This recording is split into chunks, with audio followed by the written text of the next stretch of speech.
Hey guys, today I'm going to show you some basics when it comes to figure drawing or drawing people, okay? So I'm going to just work with a piece of paper here that I have folded into a section like a book.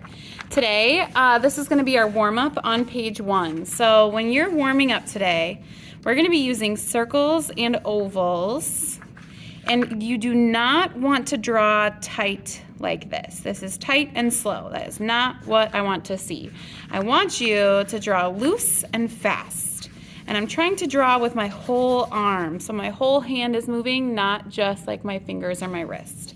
So fill up a section of paper, 1, 2, 3, 1, 2, 3, by going over with circles and ovals in this gestural way. So it's kind of fast. They can be lots of different sizes, and they by no means need to match mine, okay? Now we're going to talk about proportion on this page. So the average human is 7.5 head lengths tall. So I'm going to put those 8 heads over here. So I'm going to start with a size that I think I can fit 8 times along my paper in the shape of a head. Now I'm going to repeat that. 2, 3, 4, 5, 6, 7, 8. Your ovals should be touching, please, just to kind of keep everything in line. Now we said 7.5, so 8 we're going to divide in half, and I'm going to bring this line all the way over. That is the floor. So you told me that's the head size, so I'm going to come over here and draw the head. Next, below that is the neck. Okay, so everything that moves is going to be its own separate oval. My shoulders are much more broad or wide and flat. So it's kind of like a hot dog looking oval. And then we have the biggest part of our body is our torso. It comes somewhere between 4.5 and 5. So I'm gonna stretch that out and let it overlap those elbows. Next are the hips. The hips overlap with the torso and they are a circle. And that should take place kind of on that 4 or 5 line in the middle there. Now we're gonna finish the legs before we start the hands. The legs have 3 parts, the upper leg, the lower leg, and the foot. The upper leg should be a little bit wider and longer than the lower leg. They kind of taper and get thinner. And they should all overlap. And right here you can see they overlap to create the knee. Upper leg, lower leg, foot. Now if anything looks wrong, I just kind of draw a little bit lighter and try to make it look a little bit more right. So I'm trying to take a step back and be critical to improve my drawing. All right, last up are the arms. They come from the shoulder, not from the torso. Upper arm, try to stretch it so it's within reason of being close to the hips, because I actually can hit my elbow to my hip bone standing up. My lower arms overlap to create the elbow, and excuse me, the hand comes about mid-thigh. So lower arm, hand. Excuse me.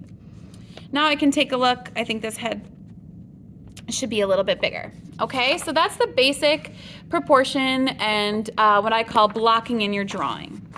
Now, the next thing we're going to talk about is the line of action. So that guy that I just drew has a line of action that's like really straight because we drew them straight on. A line of action for someone kind of putting all their weight on one hip might be like this, right? So to capture their movement or their posture, I might add that line of action.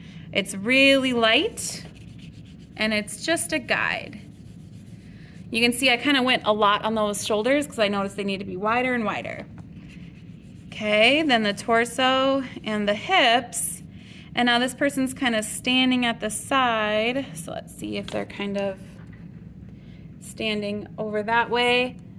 Maybe their legs kind of come down like this. So I can even draw in with lines first. Before coming in with upper leg, lower leg, foot, upper leg, lower leg, foot. And if that doesn't look right, what do I need to fix? That leg's more on the side of the hip. There we go. That seems more accurate. And then the hands, I can draw the line first. Upper arm, lower arm, hand. Maybe he's waving hello. Or if the arm comes over and down like on their hip or something, like they got their hand on the hip. So those help me with those lines, kind of getting the posture and positioning right?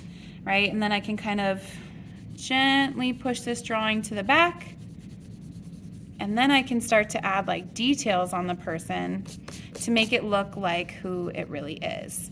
I suggest looking at pictures of people online and practicing first with these ovals, and then practicing looking at how the clothes fit on them and how you can start to draw some of these lines that define the figure himself. Right, so I'm starting to kind of place in some of these other lines. I'm not looking at a photo right now. I might have an easier time if I was. I'm just kind of trying to guess. Right? So now I'm adding those details. 3, 4, 5. On the head, halfway down are the eyes, and then halfway from there to the chin is the nose, and halfway then is the mouth. So the eyes are going to take place about there. We've got the nose and the mouth. Ears are going to be in line with the eyes. And then maybe here is like the hair. Something kind of like that. So you can start to play around. I suggest that looking at pictures online, always warming up and thinking about that basic proportion.